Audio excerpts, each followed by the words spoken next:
મહીસાગરના જંગલમાં વાઘનો મૃતદેહ મળી આવ્યો છે। કોહવાયેલી હાલતમાં વાઘનો મૃતદેહ મળી આવ્યો હોવાની જાણકારી હાલ પ્રાપ્ત થઈ રહી છે। 15 દિવસ પહેલા વાઘ જંગલમાંથી ખાયો હતો। વન વિભાગની મોટી લાપરવાહી સામે આવી છે।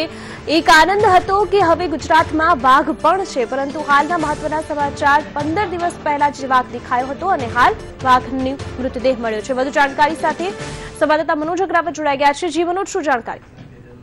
દિવ્યા, જે રીતે તાજેતરમાં જે વાઘ દેખાયો હતો અને વન વિભાગના મંત્રી અને મોટાભાગના લોકોએ એક ખુશી વ્યક્ત કરી હતી અને કહ્યું હતું કે હવે જો વાઘ ગુજરાતમાં હોય તો એક ટુરિઝમ નવું જોવા મળશે અને તે લઈને વાહવાહી લૂંટવાનો પ્રયાસ કર્યો હતો। પરંતુ દુઃખદ વાત એ છે કે ગુજરાતમાં સિંહોની રક્ષા નહીં કરી શકતું આ વન વિભાગ હવે વાઘને પણ સાચવી નથી શકતું। કેટલી ટીમોને ત્યાં આજુબાજુના વિસ્તારમાંથી મહીસાગરના જંગલમાં ઉતારવામાં આવી હતી અને વાઘને ટ્રેસ પણ કરી લેવાયો હતો। નાઇટ વિઝન કેમેરા જે લગાવવામાં હતા તેમાં વાઘ પણ સ્પષ્ટપણે કેદ થયો હતો ચિત્રમાં। જોકે સૌથી બીજી વાત એ છે કે આજે જયારે વાઘનો મૃતદેહ મળે છે ત્યારે વન વિભાગ એ પણ તપાસ નથી કરી શકતું કે વાઘના જે મૃતદેહ મળે છે તેના મોતનું સાચું કારણ શું। એ CCF શ્રીવાસ્તવ કહી રહ્યા છે કે વાઘનું મોત કદાચ શિકારને લઈને હોઈ શકે અથવા અન્ય કારણોને લઈને હોઈ શકે।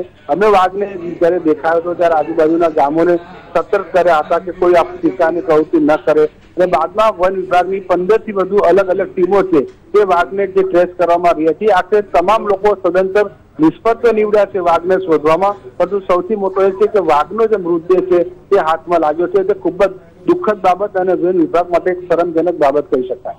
જી મનોજ, જાણકારી બદલ આપનો આભાર।